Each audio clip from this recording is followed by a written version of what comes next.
दर्शक हो, नमस्कार, गुड मॉर्निंग. वेधकमध्ये स्वागत आहे. मी प्रशांत आराध्य. उजनी अपडेट 29 जून 2025 सकाळची स्थिती. उजनी धरणातून भीमा नदीच्या पात्रात सोडण्यात येणारे जे पाणी आहे ते आता वाढवण्यात आले सकाळी 9 वाजल्यापासून.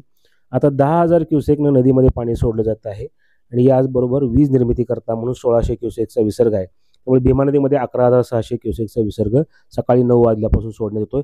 तत्पूर्वी हा विसर्ग 5,000 क्युसेक इतका होता. दौंडची आवक वाढून ती 11,852 क्युसेक इतकी आहे. याचबरोबर भीमा निरा खोऱ्यामध्ये पाऊस पुन्हा सक्रिय झालेला दिसतोय. उजनी धरणामधला एकूण पाणीसाठा 102.02 टीएमसी इतका आहे. यातलं उपयुक्त पाणी हे 38.36 टीएमसी इतकं आहे आणि धरणातील पाण्याची टक्केवारी 71.61% इतकी आहे. धरणामधनं सध्या टनेलमध्ये म्हणजे भीमासेना जोडकालयात 500 क्युसेकनं पाणी सोडलं जात आहे. याचबरोबर पॉवर हाऊस करता 1600 क्युसेकचा विसर्ग सुरू आहे आणि मुख्य कालव्यामध्ये 1000 क्युसेकनं पाणी सोडलं जात आहे. पंढरपूरची आषाढी यात्रा पाहता पूर नियंत्रणाकरता भीमा नदीच्या पात्रामध्ये पाणी सोडण्याची प्रक्रिया मागील काही दिवसापासून सुरू आहे. नदीतला विसर्ग वाढत होतोय, त्यामुळे नदीकाठी सतर्कतेचा इशारा देण्यात आलेला आहे. याचबरोबर जे निराखोऱ्याची धरणं आहेत त्याही धरणांवर आज पावसाची नोंद आहे.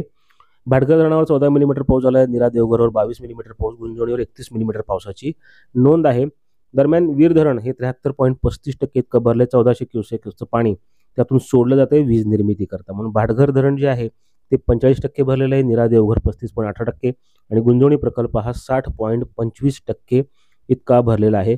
निरा खोऱ्यातल्या 4 धरणांमध्ये मिळून 22.92 टीएमसी पाणीसाठा आहे. 49.51% आहे. मागील वर्षी याच दिवशी 11.33% केवळ पाणी होतं. यंदा मात्र पाणी जास्त आहे, कारण पावसाचं प्रमाण निरा खोऱ्यामध्ये जास्त आहे.